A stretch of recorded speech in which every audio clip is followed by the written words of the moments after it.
প্রশাসনের বারংবার আশ্বাসের পরেও কাটাবাজ এলাকায় যোগাযোগ ব্যবস্থার জন্য তৈরি হয়নি রাস্তা। স্থানীয় বিজেপি পরিচালিত গ্রাম পঞ্চায়েত নীরব ভূমিকায় গত কয়েক মাস ধরে। অবশেষে এলাকার মানুষের কষ্ট কিছুটা দূর করতে কাটাবাজ এলাকায় জলের ড্রাম ভাসমান রাস্তা তৈরি করার উদ্যোগ গ্রহণ করল এলাকার কিছু যুবক এবং সাধারণ মানুষ। দলবল নির্বিশেষে সকলের সহযোগিতায় এই ভাসমান অস্থায়ী রাস্তা তৈরি হচ্ছে বলেই দাবি এলাকার যুবকের।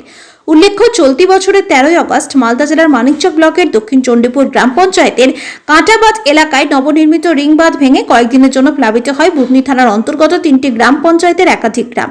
এই বন্যায় ব্যাপক ক্ষয়ক্ষতি হয় গোটা ভুতনি জুড়ে। গত 13 আগস্ট থেকে দক্ষিণ চণ্ডীপুর এবং হিরানন্দপুরে কয়েক হাজার মানুষ নৌকা দিয়ে যাতায়াত করে এই ভাঙা বাঁধের অংশ দিয়ে।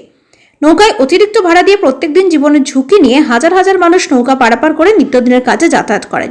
বারংবার সেচ দপ্তরের আধিকারিকরা এই ক্ষতিগ্রস্ত এলাকা পরিদর্শন করে গেলেও এখনো পর্যন্ত কোনো কাজ হয়নি।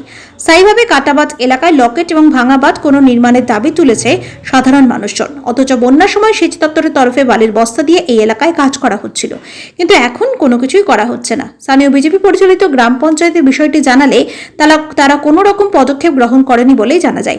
অবশেষে গত কয়েকদিন ধরে এই এলাকাতে দক্ষিণ চণ্ডীপুরে একদল যুবক এলাকাবাসীর সহযোগিতা নিয়ে জলের ড্রাম দিয়ে প্রায় 50 মিটার অস্থায়ী রাস্তা তৈরি করার উদ্যোগ গ্রহণ করে। কয়েকদিনের প্রচেষ্টায় প্রায় 2 লক্ষ টাকা খরচ করে এই রাস্তা তৈরি হচ্ছে। প্রশাসন এবং স্থানীয় পঞ্চায়েত নীরব, তাই এমন উদ্যোগ গ্রহণ করতে হয়েছে। তৈরি করা হলো, কিন্তু স্থায়ীভাবে আমরা এই এলাকার সমাধান চাই। যুবকের এমন উদ্যোগকে সাধুবাদ জানিয়েছে ভুতনির সাধারণ মানুষজন। অন্যদিকে এই ঘটনা সামনে আসতেই বিজেপি তৃণমূল একে অপরের বিরুদ্ধে কটাক্ষ করেছে। ভুতনিবাসীর দাবি, রাজ্য এবং কেন্দ্রীয় সরকার দ্রুত যাতে ভুতনির বন্যা পরিস্থিতির উপর পদক্ষেপ গ্রহণ করে স্থায়ীভাবে ভুতনির নদী ভাঙন সমস্যার সমাধান করে। এটা করার কারণ এই যে দেখছেন আপনারা, আজকে শনিবার অনেক মিনিমাম 20-25 হাজার পাবলিক প্রতিদিন এই রাস্তায় যাতায়াত করে। এমনকি এখানে দুটো ফ্ল্যাটের নৌকা দেওয়া আছে, এই দুটো নৌকাতে হয় না। বারবার আমরা বিডিও সাহেবকে বলা সত্ত্বেও সেই দুটো নৌকাই রেখেছে এখানে মানুষ। বাকি প্রাইভেট নৌকাগুলো চলছে, মানুষ যাতায়াতে 20 টাকা কস্টলি চার্জ দিচ্ছে।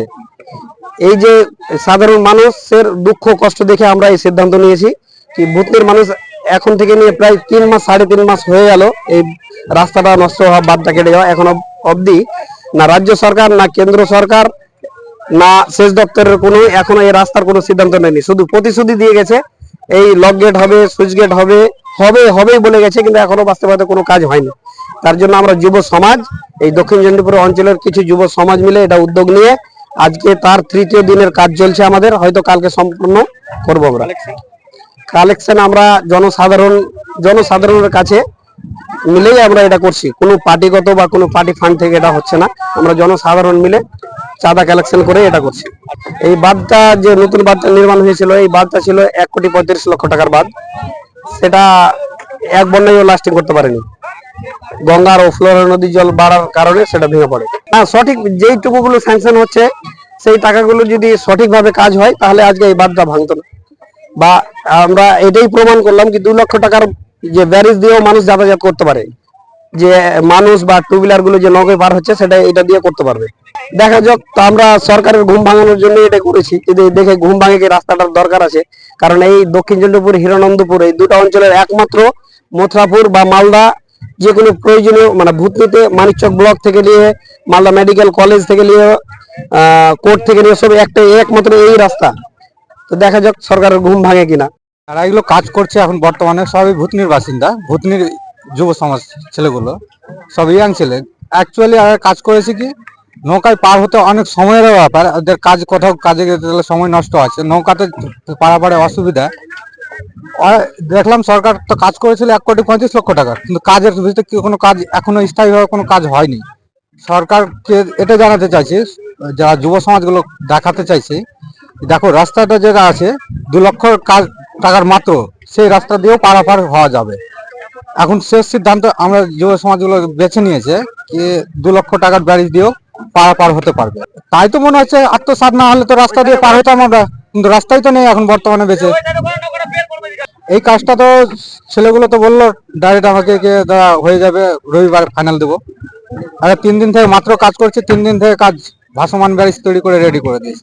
আমরা ভাসমান ব্যারিজের উপরেই দাঁড়িয়ে আছি। সরকারের উপরে একটা আস্থা রাখবো যে ভাসমান ব্যারিজটা ছেলেগুলো তৈরি করেছে, ভাসমান ব্যারিজটাকে যাতে ভালোভাবে একটু দেখাশোনা করুক, আর তারপরে সরকার যাতে একটা ভালোভাবে স্থায়ী লক গেট তৈরি করে দেয়, এটা আস্থা রাখবো।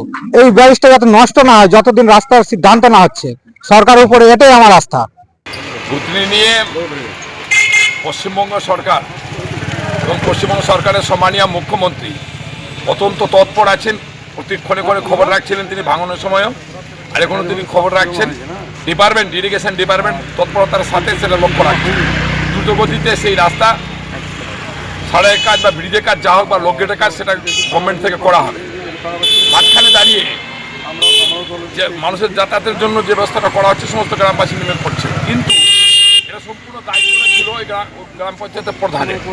সেখানে গ্রাম পঞ্চায়েতের প্রধান আছেন আপনার বিজেপির। তারা পরিকল্পিতভাবে মানুষকে উস্কে দিয়ে সরকারকে বদনাম করার জন্য এই ধরনের একটা অপপ্রচার করে তারা চেষ্টা করছেন। সেই অপপ্রচেষ্টা মানুষ ধরে ফেলেছে। সেখানে দাঁড়িয়ে যে বাসের আপাতত চলার জন্য যে বাসের ব্রিজটা তৈরি করছে তারা, সেটাতে কিন্তু কোনো বিজেপি আলাদাভাবে করছে না। সেখানে আমাদের জনপ্রতিনিধি আছে, সকলে মিলে সহযোগিতা করে ওটা করছেন, টেম্পোরারিজ করছেন, দ্রুতগতিতে সরকার এখানে একটা ব্যবস্থা গ্রহণ করবে।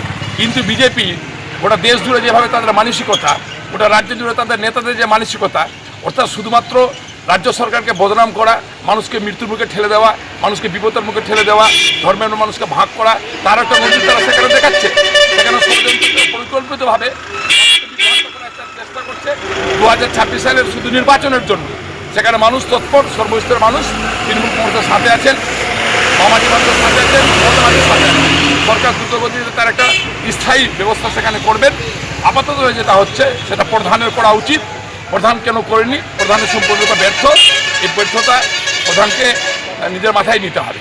নতুন নিশ্চয় তৎপরতার সাথে দেখবে। আমিও প্রশাসনের সাথে কথা বলবো এবং আমি সেখানে আমাদের যারা দলীয় নেতৃত্ব আছে তাদেরকেও বলবো আমরা যে আপনার প্রশাসনের সাথে কথা বলবেন। আর যত দ্রুতগতিতে হয় পার্মানেন্টলি একটা অ্যারেঞ্জমেন্টের ব্যবস্থা গভর্নমেন্ট করবে। এই সরকার দুর্নীতিবাজ সরকার ভুতনিকে শেষ করার দায়িত্ব নিয়েছে। কারণ গঙ্গা ভাঙন রোধ করতে ব্যর্থ, আর প্লাবনে বন্যা থেকেও ভুতনিকে রক্ষা করতে ব্যর্থ। পাশাপাশি কাটা বাঁধ তৈরি করেছে, ম্যানমেড বন্যা তৈরি করেছে ভুতনিতে। কাটা বাঁধের কাছে আজকে 6 মাস হয়ে গেল বন্যা হওয়া শেষ হওয়া, সেখানে যোগাযোগের একটা সংযোগ স্থল তৈরি করতে পারেনি সেচ দপ্তর হোক বা এই সরকার হোক বা এই প্রশাসন হোক। নৌকা দিয়ে যাতায়াত করছে, মোটা টাকা দিয়ে তাদেরকে যাতায়াত করতে হয়। তারা ধন্যবাদ জানাবো ভুতনির দক্ষিণ জেনিপুরের ইয়ং ছেলেদেরকে, নিজে চাঁদা লাগিয়ে নিজের ভাসমান ব্রিজ তৈরি করেছে মানুষের মোটর সাইকেল থেকে যাতায়াতের সুবিধার্থে। এটাই হওয়া দরকার ছিল। কারণ ভুতনিবাসী বুঝতে পেরেছে এই সরকার কাজ করবে না, আর এই সরকার আমাদের রাস্তাও তৈরি করতে পারে, নিজেকেই উদ্যোগ নিয়ে করেছে। ধন্যবাদ জানাবো তাদেরকে, সাধুবাদ জানাবো এই উদ্যোগকে। এবং এইরকমই ভুতনিবাসী 26 এই দুর্নীতিবাজ সরকারকে জবাব দিয়ে। ভুতনিতে তো প্রায় ইনকামের করিডোর বানিয়েছে এই প্রশাসন সরকার, প্রায় 500 কোটি টাকার উপরে লুটেছে এইখানে ভুতনিতে, বন্যা হোক, ত্রাণের নামে হোক, আর গঙ্গা ভাঙনের নাম হোক। অথচ এইটা যে কোনো মুহূর্তে প্রশাসন করতে পারত, কিন্তু করেনি বা করছে না। কদিন আগে চমক দেখিয়ে প্রশাসন দেখে এসছে জায়গাটা, ভুতনি দক্ষিণ জেনিপুরের কাটাবাদ, কিন্তু কাজে রাখি কিছু হয়নি। তারা আশা দেখতে দেখতে আর তারা আশাহীন হয়ে পড়েছে বলে তারা এই ভাসমান ব্রিজটা তৈরি করেছে নিজের যোগাযোগের, নিজের যাতায়াতের জন্য, নিজের সুবিধার্থের জন্য। এটা করা খুবই দরকার ছিল, আর এটাই স্বাভাবিক যে ভুতনিকে এই সরকার দেখছে না, অতএব তাদের নিজের উদ্যোগে এটা দেখতে হবে এবং করতে হবে বলেই তারা করেছে। আর এর জবাবটা 26-এ এই সরকার পেয়ে যাবে।